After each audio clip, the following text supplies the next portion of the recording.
Good morning. Good morning to you guys. I have a special surprise for you today. We are going to talk about relationships and how relationships help your health. We are social creatures. And if your relationship is struggling, then your health is going to struggle. It's not just about the food that you eat. It's not just about your self-care. It's also about what you put out energetically and accept in energetically. So today we're going to talk with Kim DeSilva. And we're going to talk a little bit about relationships and hear what she has to say. She is a mom that helps you bring romance and spark back to your relationship. And it really starts to feel like when you first started dating. Her clients are all moms, and they describe current relationships as co-parenting roommate, which I get it. We have been through 3 years. And at this point, we have gone from roommate, couple. The days that we actually get sleep, it actually feels like we are husband and wife. And the days that you don't, it just doesn't. So we're going to chat about all of this today, that experience and others, and how you can actually improve your health by improving your relationship. So let me, without further ado, introduce Kim. And could you tell us a little bit about yourself, or tell everybody else a little bit about you? All right. And you give such a wonderful introduction. I think you covered all the key points. So yes, I am a mom as well. I have 3 boys. At the moment, they are 12, 10, and 7. So home today, and I've fed them. I hope they stay fed. Don't prepare to complain about something, which is, often, but it is what it is. Yeah. And yes, that whole co-parenting time, because let's be real, right? Kids take us up. You have your furry child. They do that, right? So I find that what happens is that we get to that point in our relationships when we have our small children, especially, where our days are just about them. Yeah, it is almost inevitable because of the fact that they need that care, they need that constant attention, and it's easy. And as a couple, especially in the beginning, we don't begrudge each other that. We don't necessarily miss each other as yet because we're so consumed in the realities of having newborns, having toddlers. But here's the thing, at some point, that can lapse into complacency. And that's where the issues start to come in. And this is what I know for us, we're going to be talking more around families where there are slightly older children, but at the same time, I kind of want to let, even those with newborns know, you have to make time for your relationship. You have to take that pause.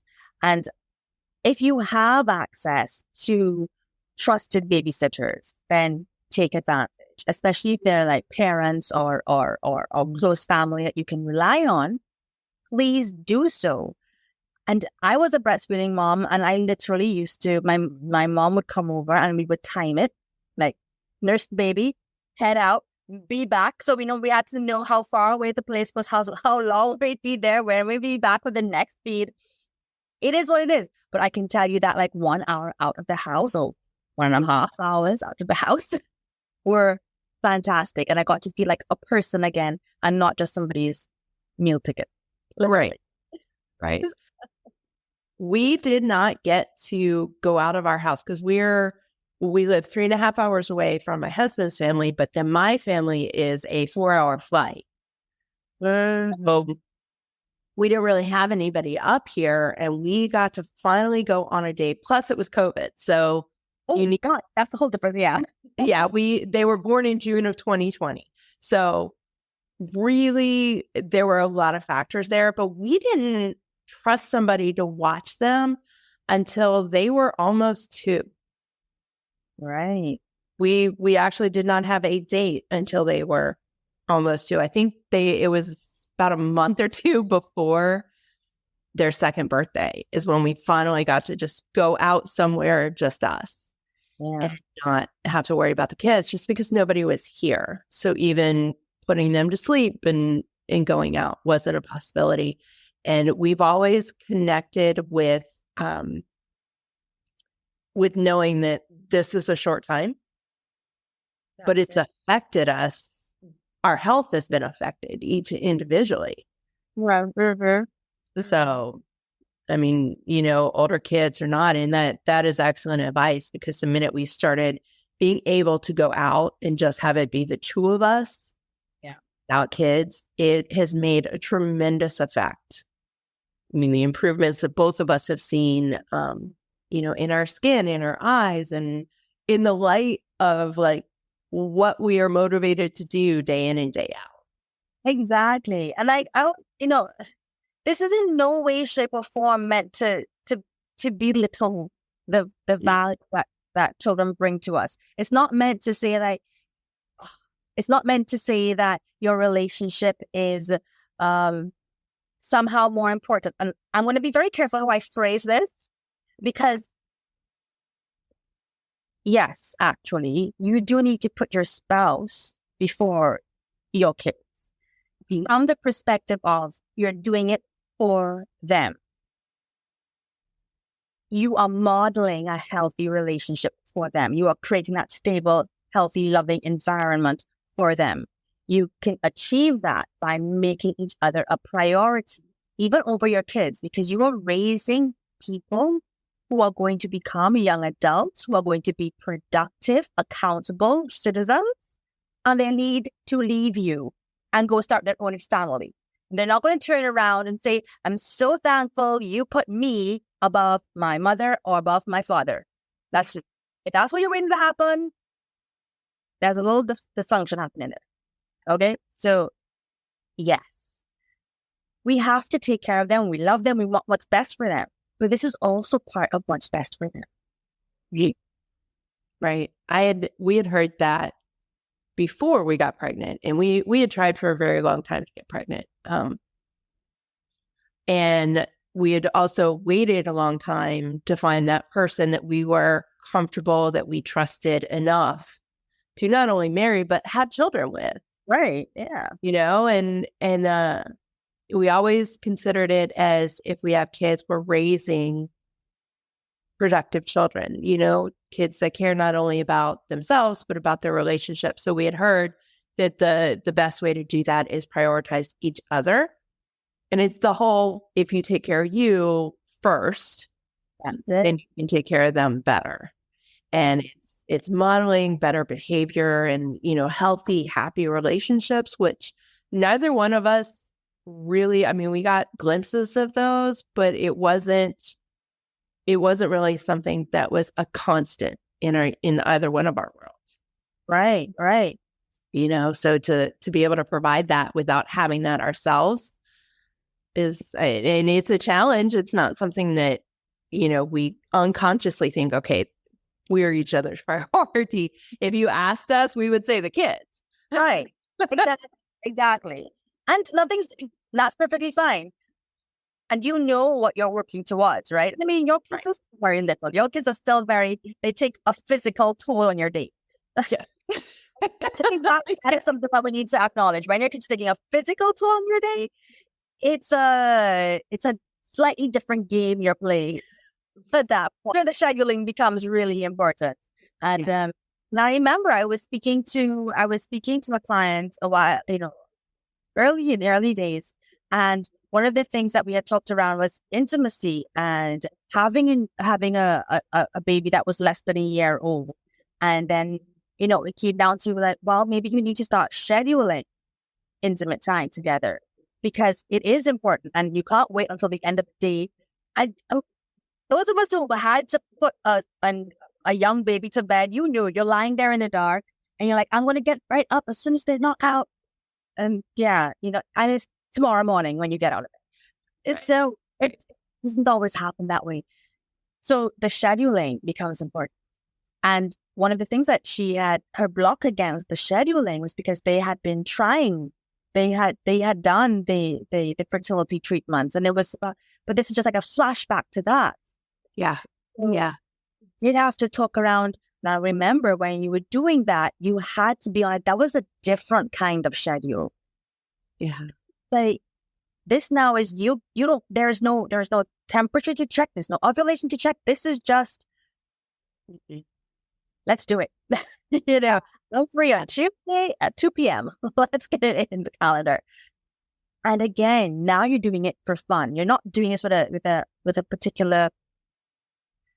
You're not going to be disappointed at the end of the month. Right. What you were expecting didn't happen. But this is again you creating that environment to build that intimacy and closeness with your partner that's going to benefit this young baby that you've just spent all of this time and all of these hopes and prayers getting. So let's now make sure you're providing that stable home with them. This is part of it. Yeah. That was a hard shift for us too, because so much was scheduled. And then, you're scheduling that time, but then at the same time, once you're in fertility, you're told this is when you can and this is when you can't. Right. So it creates these things, and especially with those of us that had longer durations of time where we were in fertility and we were trying, it inserts into the back of your brain. You have to let it go, and it's not easy. But you're right. And by focusing on fun, we were able to kind of shift that. But that was a tough one to overcome for us as well. So. And we're going all over the place here. I know. It affects so many aspects of our lives, right? And so what factors then affect it as well. Yes. With that, I mean, so one of the things that you and I had talked about was you had mentioned something I remember distinctly hearing, that men in healthier relationships are happier and live longer. Yes. So I know we had a good chuckle over it. No, and it makes total sense, right? But I'll tell you why specifically for men. So the study was that men who were happily married tend to outlive men who were single or men who were unhappily married. Okay? And then we'll talk about the whole unhappy part in a relationship. But it boils down to practicality too, right? One of the things that happily married men had going for them was a partner who looked out for them. And so there are other statistics and other studies that will show, not for every man, of course, that men are a little bit more lax in terms of minding their health, right? What they eat, when they go to the doctor, if they're taking their medications, they're a little bit less structured sometimes than women are and dedicated to the process, right? So, but for the men who had happy partners, their partners helped them stay accountable to their health goals, sometimes had to make their doctor's appointments, and generally helped provide that space where they were accountable and happy. And that is what led to the increased life expectancies. And I mean, we can also look at it the other way as well, from the perspective of, if you are in an unhealthy relationship, think of your mental state and how is that going to play out now on your health. So now there are other studies that will show for people who will say that they are in an unhappy or a toxic relationship, their health takes a negative hit because of that. Okay. And again, we come back to the issues of lack of motivation to take care of yourself. And I mean, Bonnie, you might know more on this front, how your immune system reacts when you're in a depressed state, in which case you find it much more difficult to fight off diseases, from the common cold to something more serious. So that is where the intersection between the health and your relationships. And I think that, and the reverse is true. When you are suffering from poor health and you're so preoccupied with the daily struggles of from any conditions really, that can become the number one thing you wake up thinking, you go to bed thinking, and you're worried constantly. Yes. Yes. And what's left over to share with your family and your partner. Yeah. Yeah. I read that with the people I work with, and, I focus mostly on gut health and autoimmune conditions. And when your health is taking a hit from the inside out, it starts to hit you emotionally. So that impacts your immune system, because when you're stressed, and emotions trigger stress responses, it's a biochemical reaction. It's not anything that we can control, but stress and emotions, they equally will trigger that response. And with autoimmune, it's kind of like when you feel like crap, everything else is crap. Right. Yep. Yeah. It affects your relationships. It affects your perception of what's happening. So you could have a great, supportive, very loving partner, but your perception might not be what's reality. Oh my gosh. Yes. That's a very important point, that how you're perceiving our partners depending on what we are going through. And again, why it's important to have that whole sense of self-care and self-validation. And because when we don't have that, we really are filtering through a very negative lens. And I'm trying to, I know I had a specific example in mind. It's just kind of jumping out of my memory. I have to write these things down.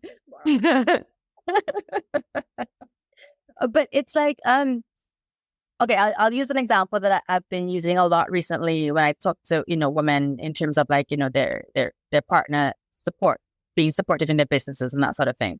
Yeah. It's that it still comes down to, sometimes you have tunnel vision.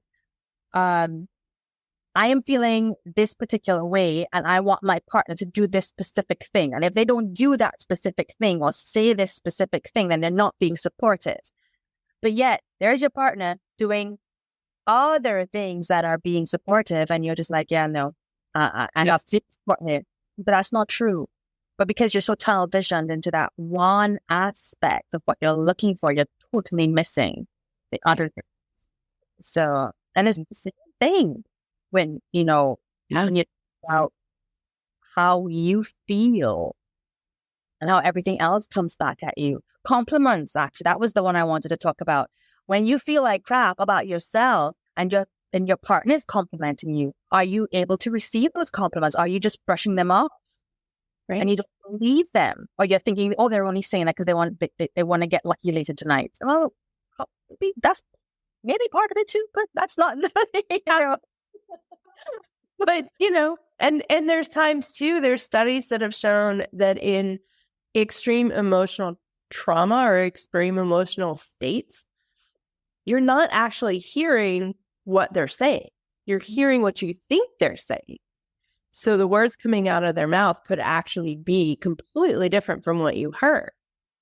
Yep, exactly. Exactly. So all related. Yeah, it's a complete circle. It's part of the reason I really was so thrilled that you wanted to come on with me, because we don't think about our relationships as having such a toll on our health. But in reality, it's all cyclical. Everything is connected. The food that we eat triggers either healthy, happy, or depressed, sluggish, exhausted. And each of those contribute to how you interact with the people around you. Exactly. Oh, yes. Because if you are lethargic and sluggish, how are you having fun in your daily life? Right. And that I think we underestimate the value of that word fun. We underestimate having it. We think it's something for children or something that sounds immature. And it's not. You should be having fun with your partner. You just should be, because otherwise, I'm not going to say what's the point, but basically, what's the point? with this person, it just feels like you're carrying around a dead weight. Then why care? Yeah. Now, I'm not saying go cut the dead weight off, by the way. No. Evaluate first of all, if you need to inject some energy back into this relationship, and how can you do it? But fun brings out the excitement. It brings out the curiosity. It brings out the lightness in you. Yes. These are the things that help us build those special connections. And I would say, I'm not telling you that you have to go have fun every 5 minutes of the day, but those are the moments that when things are going bad, you want to be like, but look at that. When we do this, we enjoy each other. And then that gives you a roadmap as into these are the things that we should do that help us feel connected. So we have to do more of it. Yes. And there's one more point on that too. It's all about the 5-to-1 ratio. Now, I'm not sure if this is like scientifically proven, but I have read this ratio in so many like psychology magazines and psychology and articles, and I've heard it on podcasts. You want to have 5 positive interactions for every negative interaction to have a healthy, sustainable relationship, right? So having fun is part of that, and giving yourself that huge bank of good interactions to fall back on for every time you have a bad one. Right. Oh, okay. In my brain, every negative thing will lead back to, well, I'm just done. Yeah. It has been that way forever. I'm just done. But then the very next thought is, and if there are enough positives that have happened, especially recently, then it's very difficult to justify that initial reaction. Exactly. And then as you bring awareness to it, then you can recognize over and over again, yes, my initial reaction is to be like, it's just done. But when I sit and I think about it, I realize we have much more going for us. And sometimes it's a pain in the butt when you have to talk to yourself like that. Yeah. Especially when you're angry. Not a wallow, but you know what? Have your moment. Release all of that negativity. Don't try to stuff it back in. Just release it all. Yep. Time yourself if you have to. Then get back to doing the good things or the necessary things. Yeah. I follow someone, and what she calls that moment is swamping. Up to the swamp. You let yourself swamp for a while, and then come back. Don't stay there because the muck will get you stuck. But come back when you're done swamping, and leave all your gunk with the muck. I love that. Yeah, it happens. Just 2 weeks ago, I was in that space, and I'm like coaching myself through it. I'm like, you're being dramatic. You're being ridiculous. It's no reason to feel like this. He didn't mean it that way. Why you're interpreting it that way because you have your own insecurities. And I'm just like, shut up, Kim. I don't want to talk to me right now. Yeah. Yes. But listen, the reality is, a couple years ago, I would have been in that mood for about 2 days. Now this was just a couple hours, and then I was, almost back to normal. Yeah. Once we figure out what helps us and what keeps us on track for what we want for our lives, it's much easier. But it takes time, and like we recently have reached a point where, knock on some serious wood here, because if I just jinx myself, I'm just going to go find sleeping pills for 3-year-olds. They have finally started sleeping 5 out of 7 nights throughout the night. And the more sleep we get consistently, the easier it is to take that whole process, that self-talk process, from days to just an hour or 2 hours, or, even a few minutes. Yeah. And we had talked about blood sugar. Yes. And you said it, I'm like, yeah. How blood sugar really impacts, and how stable your blood sugar is. It really impacts how you're able to respond in those moments, and how you're able to identify, where you should. Well, for me, it's what I teach. It's where you can identify, where you can choose consciously or subconsciously the healthier decision. Right. Or the healthier way to speak to your partner in that moment when you're not. So, yeah. And I mean, we joke about it, but I don't think anybody will disagree that hungry is a mood. And I mean, the scientific thing behind it is the low blood sugar and the increased irritability and the low tolerance. So, again, a study, right? So this, and I keep telling you, I have to go back and find the link and send it to you. Yes. So what they did is they gave couples little dolls that were supposed to resemble like each other, right? And so and so what they would do is purposely, like, delay their meal times to get them to that state of low blood sugar, the hungry mood, and kind of have conversations with each other and see the heightened emotions. And then they could use the doll to take out their frustration with their partner, their frustration level on the doll. And they found, like, without variation, you had the lowest blood sugar, I guess the violence towards the doll was at its highest levels. Well, I will tell you, my husband, one of the very first things that my friends and my sister told him was, make sure you feed her. If you hit 4 hours and she has not eaten, we are not responsible. No, exactly. My husband calls me friendly when fed. Yes, that's a great phrase. I mean, it's funny. I mean, I have this conversation mostly with women, and I don't know if women get impacted by it more. I don't know. Do women suffer more from low blood sugar? Not really. Is we get a bad rep, to be quite frank. My husband does as well. But until he and I met, and I was like, "Oh, you are hangry," every time it happened, and I told him, "You have to eat." Sorry, supposed to be on Do Not Disturb. Max. Never helps. But he gets hangry as well.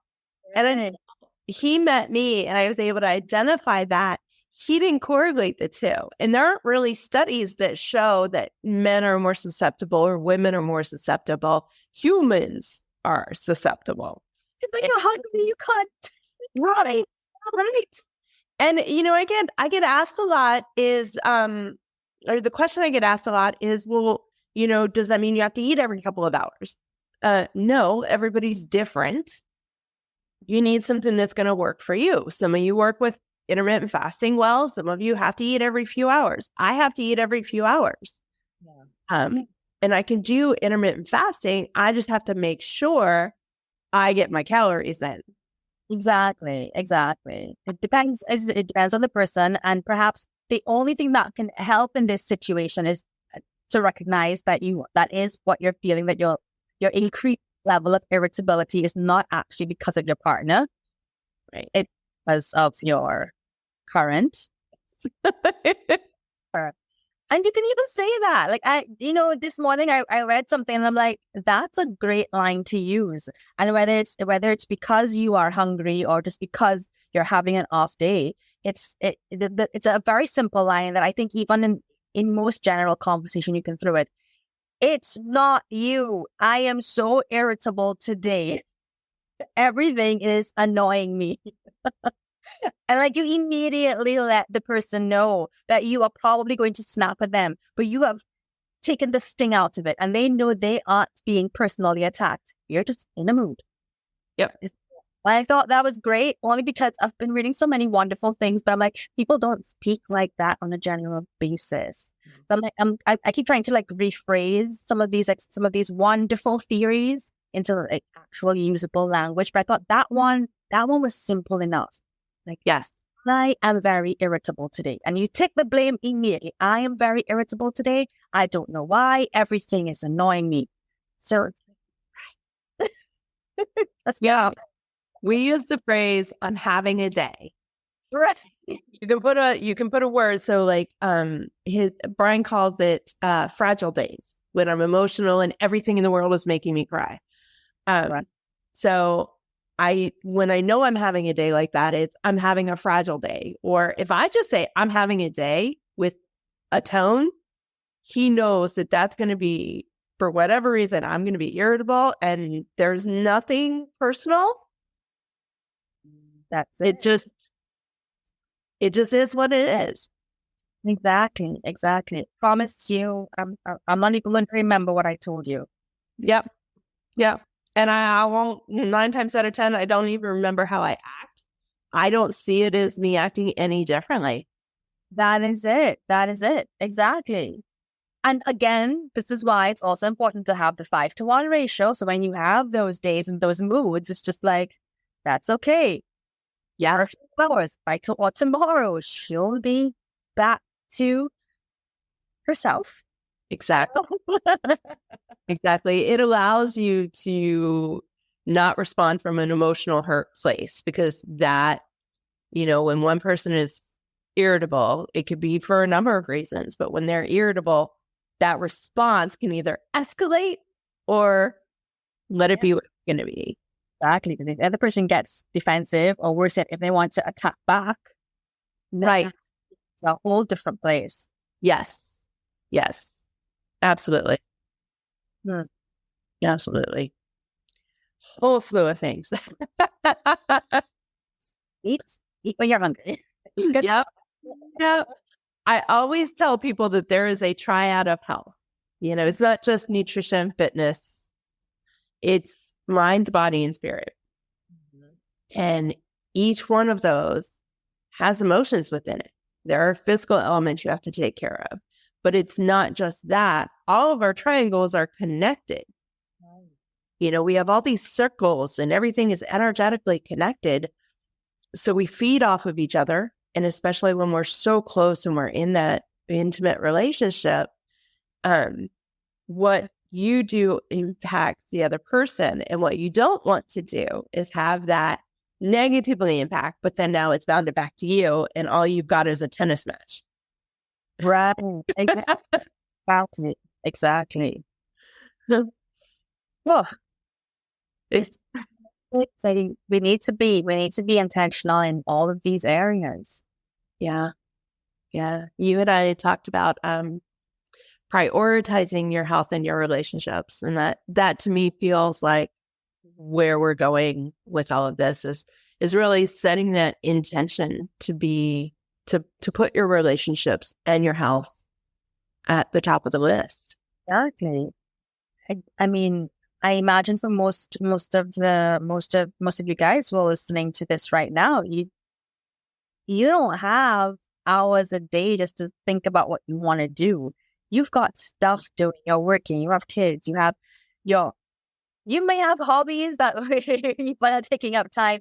Family commitments beyond your kids. Older parents. There's a whole bunch of things that take up time in our days, right? And if you are like many other of us, you live by your daily schedule. It has to get written down so that it will get done. So time with your partner needs to get written down. Planning your meals needs to get written down, because that's the other thing. And I'm sure, Bonnie, you talk about that too. If you wait till you're hungry to figure out what you're going to eat, well, then that's the absolute worst time. It is. So the same thing with your relationship. If you're waiting until you're arguing or worse, if you're waiting until every time you're in the argument to be trying to find the solution, well, how can you? No, you can't. You're not going to find the solution while you're having the same argument when you're always having. Yeah. So yes, be intentional. Set those separate times to think about all the different aspects of your life and how you can make the small improvements. Schedule your date nights or schedule your 5-10 minutes. I would say you don't have time for date night. That's okay. Depends on your time of life. But what maybe you can do is schedule 10 minutes where the two of you sit and you plan how you can work out having a date night. And just that 10 minutes of like, let's do this. You know what you're showing is that you're working together. You're like, wow, we are committed to getting to that other space. That's what we're looking for. Yeah. 10 minutes to watch a couple of YouTube clips even or TikTok videos. Like I'm just saying, you're just little ways you grab onto each other during your day. And if you have to put it in your calendar from 10:30 p.m. to 11 p.m., this is what we're doing, then do it. Yeah. It makes a difference. One of the things that we started to do, because when we first started having date nights, I will never forget the first day. We get in the car and we're like, oh, where are we going to go? Because before the kids, it was get in the car and go somewhere, right? You have these places you like to go, so you just get and go. Well, since then, we have moved to the complete opposite side of Dallas, so we don't know where anything is. Oh my gosh. We don't know what's open at 8:30 because we waited until the boys were definitely asleep before we left because I was panicking. And had no idea. So we ended up driving around for an hour before we decided, okay, we're going to go here and sit down. And from that point forward, we decided we needed to just make a list. There you go. So that when we plan date nights, if it's a last minute, let's see if someone's available and it's Friday and we're looking at going out on Saturday, if we can get somebody in, then we have a list of where we can go and want to go. Yeah. And it really has helped just to have something written down that we did when we weren't even thinking about date night. Because I swear, you tell us that we get to go out somewhere and all of a sudden both of our brains go, nothing's around. Right? Yes, Dallas. I mean, and that's it. Or you might just have the one place you fall back on every time because your brain can't think beyond that. Yes. Variety. So that's a brilliant idea. Now, another one I know some couples do, they have a date jar and they have different ideas in it. And but I mean, what you said makes sense. You have like the spur of the moment ones, you have the ones that take a little bit more time. But yeah, there a date jar, you can't dip your hand and you pull out the thing and it's like, oh, okay, all right, let's go do that. Yeah, let's do that. There's all these new restaurants popping up. And that's one of the things that we've always loved to do is go check out the new places, and craft beers and craft cocktails, things like that. So it's wonderful. San Diego, Southern California for 10 years where like craft beers and microbreweries and nano breweries were a thing. Like you would just pull up to some warehouse or tiny little storage shed and here's your beer. Now it's made its way to Dallas. So, that was always our thing. And now when we see those things popping up as like on Facebook or wherever that something new has happened, it automatically gets put on the list. Right. Perfect. Oh, and you can add to that something you can do, like for whatever is your nearest city, you subscribe to, many of the communities have their newsletters with new events, so that you subscribe to it. So you are constantly being made aware of what events are happening that might be out of your normal, that you can take advantage of it. Yes. And if you're complaining that your husband doesn't take you out enough, well, sign him up within this. Yeah. Yeah. Mine knows I like to be in control and I like to plan. I don't plan all the time nowadays, but that's what he's come to know. So he likes the fact that he can just put things on a list. And if the other person sees something and they're like, nah, I don't really want to do that. Usually there's like a line crossed out or there's a color on it. Right. Or we remember we can do in Google Drive.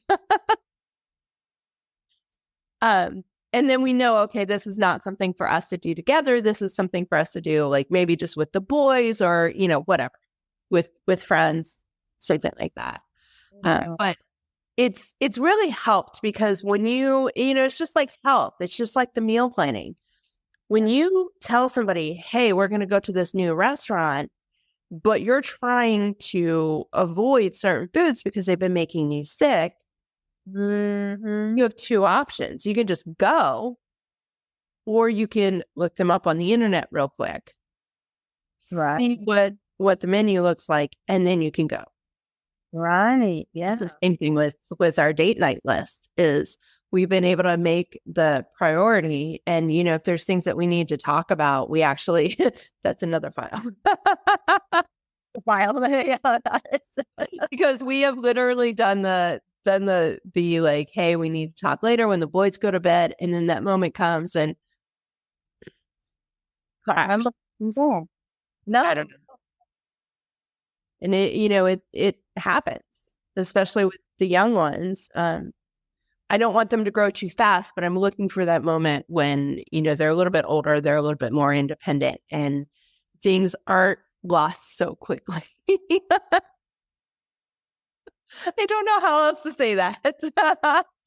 Because it's a challenge trying to pay attention to your health and your relationship and everything else. But, and I'm sure you teach this as well, is when you get those moments where you can put some steps into place to make it easier, then it doesn't feel like so much work. Exactly. And that's why it's all about the small things that you can do and the small actions that you can take to keep things moving forward all the time. Yeah. So I always ask everybody for one or two last tips, just things that people should pay attention to their day-to-day life, that would help prioritize relationships and their health, and really just make their relationships healthier so that they're happier. Exactly. One of the things that I would advise for that, it's those intentional connections. So I know we talked a little bit about, date night or even like planning for your date night, but I really wasn't joking about just those like 10-minute check-ins every day. You might say that, your days are busy, but you can find 10 minutes. And even if you're zoning out in front of the television, it's to not be in two separate chairs doing that. It's sitting together, holding hands, some sort of, eye contact at some point during that time. It's that idea of being there for each other in a small way as often as possible. So yes, we want to get you to the point where you're having the big date nights on a regular basis where you're having fun, but more importantly, every day making the effort, taking the actions to have small connections, because it makes even having hard conversations easier because you have that bond that's ticking and vibrant, and you have enough grace between each other to withstand the difficult conversations. Yeah. I think that's a great way to put it. So one last question for you. Where can everybody find you? And do you have anything on board right now that they could take advantage of? Sure. So there is a Facebook group that I have. It's called Moms, Marriage and Relationships. And you don't actually have to be a mom as yet. You could just be interested in getting those day-to-day relationship tips that you can implement. And I do have an email challenge that one is a paid product. It is literally 20 days of emails where each day you get an action item. And it's meant to take you a short amount of time, but it's something that brings you closer to your partner. It's an action that you can do, whether it's around self-worth and self-validation or around showing appreciation and compassion for your partner. And we hope by the end of the 20 days, and it's actually 20 working days. So weekends, you get time to reflect on what you've done for the week. By the end of the month, hopefully you are in a space of being more proactive in rebuilding that spark. That's a great tool. I love that. I remember hearing about that and I was like, yes, we need to get that out there. Especially the weekends off. That is huge. I will definitely put all of your links below, so people can come find you and come chat with you.